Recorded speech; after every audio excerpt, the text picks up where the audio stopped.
Hello, and a very warm welcome. Today, we're going to dive into a really profound passage from the Qur'an's 10th chapter, Surah Yunus.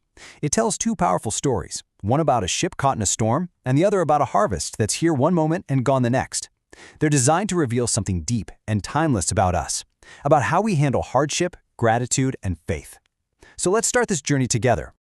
So we begin right in the middle of the action. Picture this, you're on a ship, caught in a terrifying storm. The wind is howling, massive waves are crashing in from all sides, and any sense of human control is just gone. You're helpless.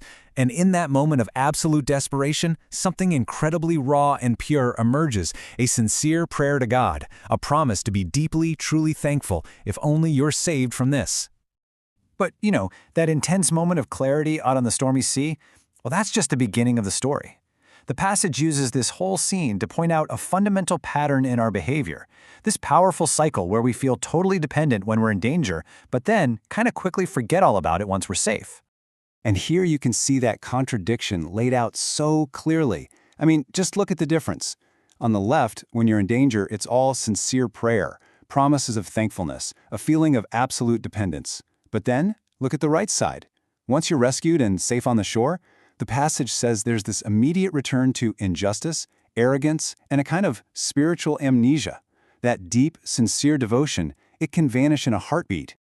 And this is the real kicker. The point is that the real test isn't just surviving the storm, it's what happens after you're back on solid ground. Do you remember the promises you made when you were desperate? The passage suggests that when we forget, that very act of being rescued without a genuine change in our hearts becomes an injustice we're committing against our own souls.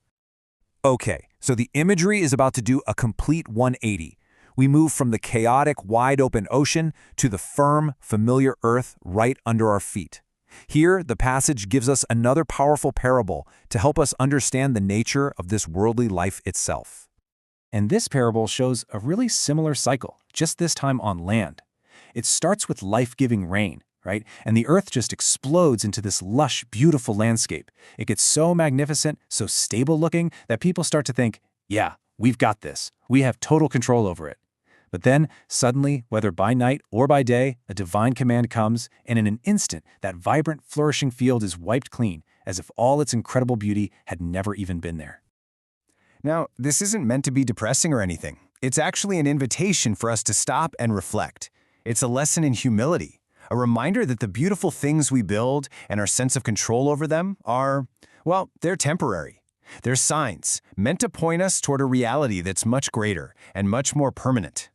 So, after showing us just how fleeting the safety of the ship is and how temporary the Earth's harvest can be, the passage then offers this powerful, beautiful contrast.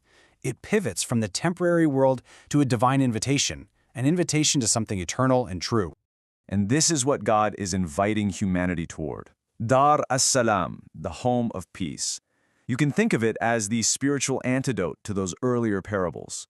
While this world is like a temporary harvest, the ultimate goal being offered is an everlasting home, one defined by real, lasting peace and security.